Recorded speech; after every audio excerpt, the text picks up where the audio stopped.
It's a phony issue, Mark. Oh, it's a phony issue. So when the President of the United States, the number one advocate of this crap, gets up there and talks about an end-of-life issue, he's not serious?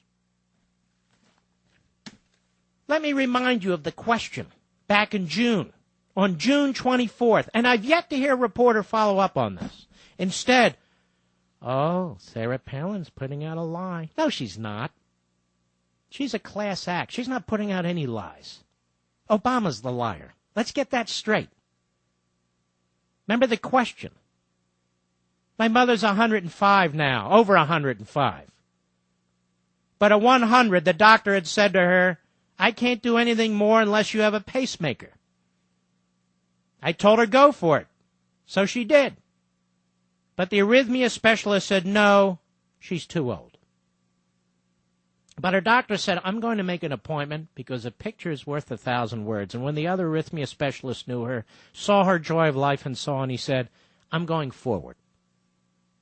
So that was over 5 years ago. My question to you is, outside the medical criteria for prolonging life for somebody who's elderly, is there any consideration that can be given for a certain spirit, a certain joy of life, quality of life, or is it just a medical cutoff at a certain age?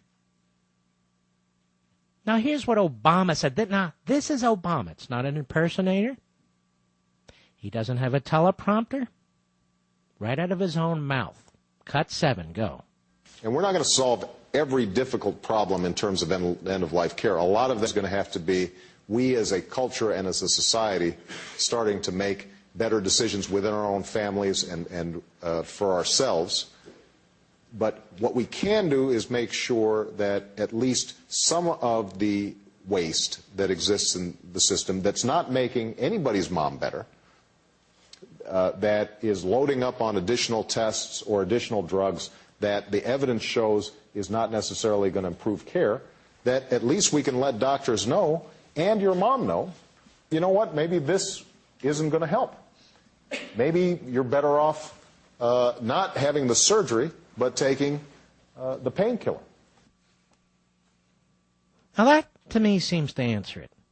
Do you hear all that compassion in our wonderful president, our historic president, our man of the people? Did you hear the compassion for your grandmother? Hey, look, end of life, we can't, some of these decisions, the evidence shows, painkillers. Painkiller? What's a painkiller have to do with arrhythmia? Nothing. The guy's an idiot. But he knows what he wants to do. He knows where he wants to take the country. Right down the crapper. Because he's an ideologue. Now that is an embarrassing answer, not because of the stupidity of the answer. It's embarrassing because the president is telling some guy to tell his mother to go to hell, but do it in a nice way. See, statists aren't compassionate. They pretend to be, but every now and then they show a little ankle, as he did. But don't worry, it's a big lie. It's a big lie because people are making all that up. They're making up all the stuff about people being old and the government wanting to chase them off. We also know from the experience in the UK that this is what happened. We also know from the experience in Oregon, which is a state-run health care program, that this is the case.